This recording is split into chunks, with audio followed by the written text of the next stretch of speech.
John from JO Ventures Outdoors, and I'm here back with another video.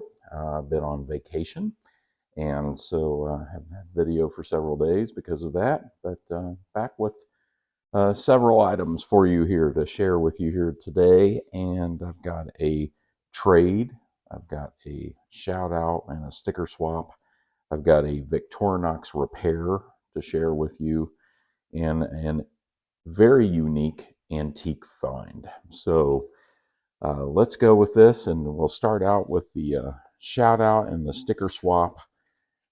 It's from Nate over at Greensblade Revival, and pretty cool there. Great verse from Hebrews.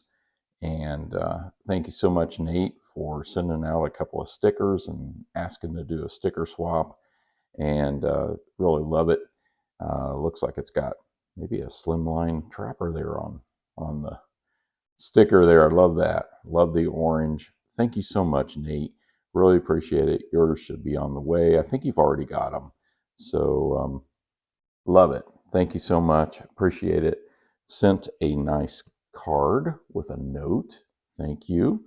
And yes, I would be glad to do a slip for you sometime. So we'll get with you on that here in the future. So Greensblade Revival sticker swap. The next thing, let's do the trade. So the trade was with Hunting, Fishing, Praying, and there's his new stickers. I love these. Really like these, Jim. So I reached out to him and said, hey, would you be willing to do a trade? I had a Remington muskrat that I was kind of wanting to trade. I don't really use it. Thought I was going to collect Remington for a while and decided I don't really think I want to concentrate on that. So I've given one away. I've traded one away. There might be one or two I'm going to keep, but that's kind of where I'm at on that. So we did a trade, and he was very generous. I traded him that Remington. You can watch his video. His video was up. He did a great job with that.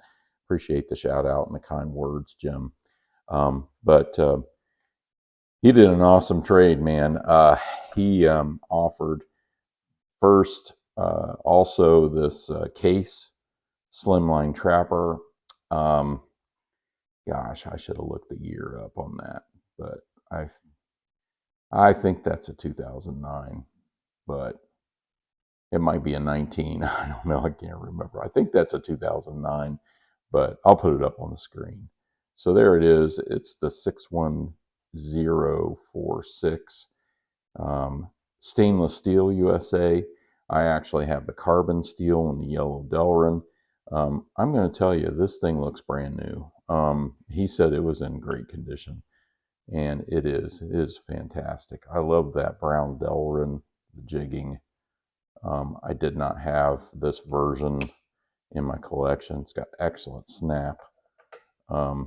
Great piece. This was kind of the feature piece. It was a K-bar, and I do have several other K-bar. I'll do a separate video on all those. But this is new old stock. And this is the, well, let's get it out here. It's a Stockman. Brown Delrin jigged. This is new old stock, 1100 USA. Look at that nice clip point blade. Wow. This is fantastic. When I saw this, I really, he gave me several options, but this is the one that caught my eye. This and that brown Delrin slimline were really what I was looking at and interested. And he said, well, how about both? And so I threw in a slip and another gift, but it was very generous. Very good trade from Jim, and I really appreciate this, my friend. And it's got the box with it, and it's got the paperwork in there. I mean, this is great. I like it. I'll have to do a K-bar video. I've got several USA K-bars. So we'll have to do that. So there's that. I'll get the knife out because it is just gorgeous. So there's the K-bar. And then in a video a little while back, I mentioned a Victorinox that needed a Tinker Small that needed to go back to Victorinox. Well, they were incredibly fast because by the time I got back, before I got back from vacation, the repaired model was back at my house. And of course, with Victorinox, it's like $10. You fill out a form, you send them some pictures, you explain what the situation is, and they repair it.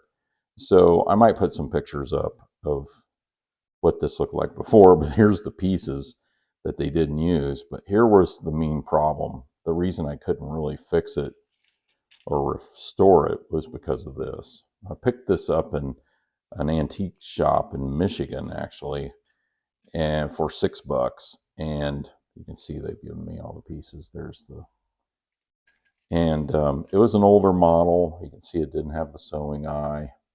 So that's why I picked it up, and it was stuck. It was corroded shut. I did actually get some of the blades to work, but because of this lining being corroded, there was no way I was going to fix it. So I thought, well, what a great opportunity to send it into Victorinox, $10, and fill out a form.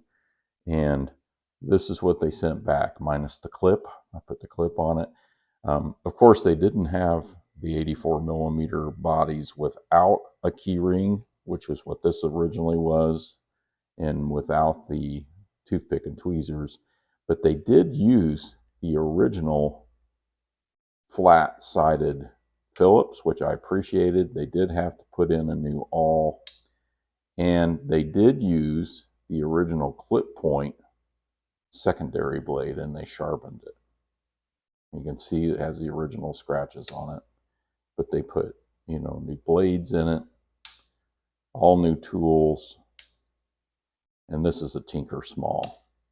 So yeah, pretty cool. Now it has a key ring and it has the toothpick and tweezers, which I don't mind whatsoever. And they send all the pieces back to you. So there you go. And that was very cool. And then I went on vacation. I was in Alabama, actually, for just a little bit during vacation.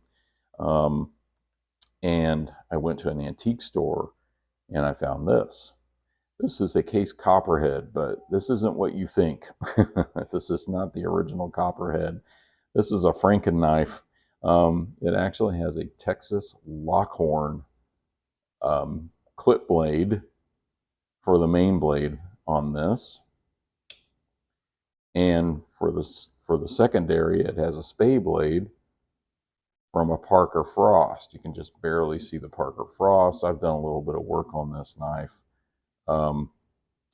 This was extremely loose. Both blades were very loose. I was able to tighten them. In the process of tightening these, I thought I was going to have to junk it.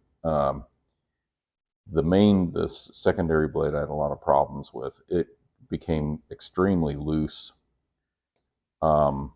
It seems okay now. It has a half stop. The main blade does not have a half stop. But it is a lot tighter. This was very loose when I bought it, but it's tightened up quite a bit. And I tried to ping the pins over, the pin over, and then I took 1,000 grit, actually went all the way down to 600, 1,000, then 2,000 wet sanding, and then did some polishing. I beat the heck out of these bolsters here, so they might show a couple little battle scars, but I did actually get it to work correctly and not have as much play, and the action seems to still be pretty decent. So hopefully it'll stay that way, but I just thought it was cool. I've been wanting a copperhead, and I knew this had been modified, but I was able to get a better deal. I may have paid too much for it. I don't know. But I showed some pictures to Big J. He said I did okay. So I don't know. It depends on the mechanical issues, you know, if we continue to have those. But for now, it seems to be okay. I think I may have solved it. And so, pretty cool and unique find. A great trade, great repair from Victorinox. Thank you to Greensblade Revival. Thank you to Hunting, Fishing, and Praying for the trade. Just awesome. And I thank you all for watching.